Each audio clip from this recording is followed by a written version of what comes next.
કુરુક્ષેત્રના યુદ્ધના મેદાનમાં જ્યારે અર્જુન પોતાના જ લોકો સામે લડવા માટે ઊભો રહ્યો, તેના હાથ કંપવા લાગ્યા, દિલ ડરી ગયું.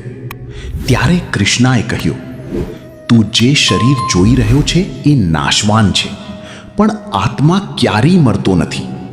તારું કર્તવ્ય છે લડવું, ફળ વિશે વિચારવાનો અધિકાર નથી. એ જ ક્ષણે અર્જુનનો ડર ખતમ થયો અને ત્યાંથી જન્મ્યું ભગવદ્ ગીતાનું સત્ય. કુરુક્ષેત્રનું મેદાન. ધૂળ ઉડી રહી હતી, શંખ વાગી ચૂક્યા હતા, લાખો યોદ્ધાઓ યુદ્ધ માટે તૈયાર હતા. આ માત્ર યુદ્ધ નહોતું, આ ધર્મ અને અધર્મ વચ્ચેનો સંઘર્ષ હતો. રથ પર ઊભેલો અર્જુન એક મહાન યોદ્ધા, જેને ક્યારેય હારનો ડર નહોતો. પણ આ વખતે કંઈક અલગ હતું. જ્યારે તેણે સામે જોયું, ત્યાં તેના જ લોકો ઊભા હતા, ગુરુ, મિત્રો, સગા. તેના હાથ કંપવા લાગ્યા, આંખોમાં આંસુ આવી ગયા. હું આ યુદ્ધ નહીં લડી શકું. એણે પોતાનું ગાંડીવ નીચે મૂકી દીધું. એક મહાન યોદ્ધા અંદરથી તૂટી ગયો. એક ક્ષણે સમય જાણે થંભી ગયો હતો. યોદ્ધાઓ ઊભા હતા, પણ અર્જુનના અંદર જ યુદ્ધ શરૂ થઈ ગયું હતું. એક બાજુ કર્તવ્ય, બીજી બાજુ લાગણીઓ. એક બાજુ ધર્મ, બીજી બાજુ સંબંધો. તેના દિલમાં એક જ અવાજ ગૂંજતો હતો, શું હું સાચું કરી રહ્યો છું? તેના શરીરમાંથી શક્તિ ખૂટી રહી હતી. શ્વાસ ભારે થઈ રહ્યો હતો.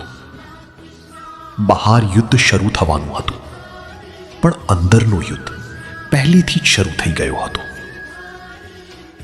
અને એ જ સમયે રથ પર ઊભેલા કૃષ્ણ શાંત હતા, બધું જોઈ રહ્યા હતા, સ્મિત સાથે. જેમને ખબર હતી કે આ માત્ર યુદ્ધ નથી, આ તો એક મહાન જ્ઞાનનો આરંભ છે. અને બસ અહીંથી શરૂ થાય છે આપણા જીવનની સાચી હકીકત. આજે તું પણ ઘણી વખત આવી જ સ્થિતિમાં હોય છે, જ્યારે જીવનમાં કોઈ મોટો નિર્ણય લેવો હોય, પણ દિલ અને દિમાગ વચ્ચે જ યુદ્ધ શરૂ થઈ જાય છે. દિલ કંઈક કહે છે અને દિમાગ કંઈક બીજું કહે છે. જ્યારે તને અંદરથી ખબર હોય છે કે શું સાચું છે, પણ છતાં પણ ડર, લાગણીઓ અને લોકોના વિચારો તને અટકાવે છે. લોકો શું કહે છે? જો હું નિષ્ફળ થઈ ગયો તો? જો હું ખોટો નીકળી ગયો તો?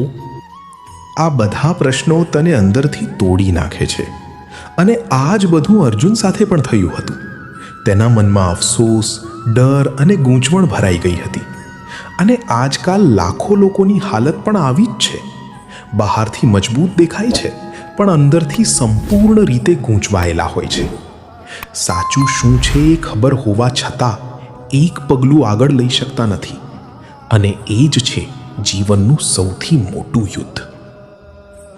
એ સમયે રથનો સારથી પણ જગતનો માર્ગદર્શક કૃષ્ણ સ્મિત કરે છે. એ કહે છે, તું આ શરીર નથી, તું આત્મા છે જે ક્યારેય મરતો નથી. જે જન્મે છે તે મરે છે, પણ આત્મા શાશ્વત છે. તારું કર્તવ્ય છે લડવું, ફળ વિશે વિચારવાનો અધિકાર નથી. આ શબ્દો માત્ર અર્જુન માટે નહોતા, આ આપણા માટે છે.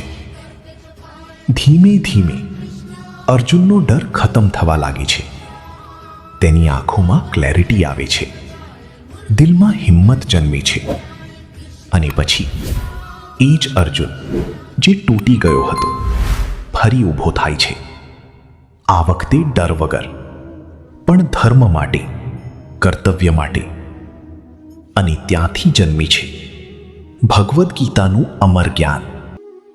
જો તું પણ જીવનમાં ફસાયો છે, રસ્તો દેખાતો નથી અને અંદરથી તૂટી રહ્યો છે, તો એકવાર ગીતાનું જ્ઞાન જરૂર સાંભળજે. કારણ કે આ ફક્ત પુસ્તક નથી, આ તારા જીવનને બદલવાની શક્તિ છે. જે રીતે અર્જુનને માર્ગ મળ્યો, એ જ રીતે તને પણ મળી શકે છે. બસ એક પગલું લેવાનું છે, સાચું સમજવાનું છે.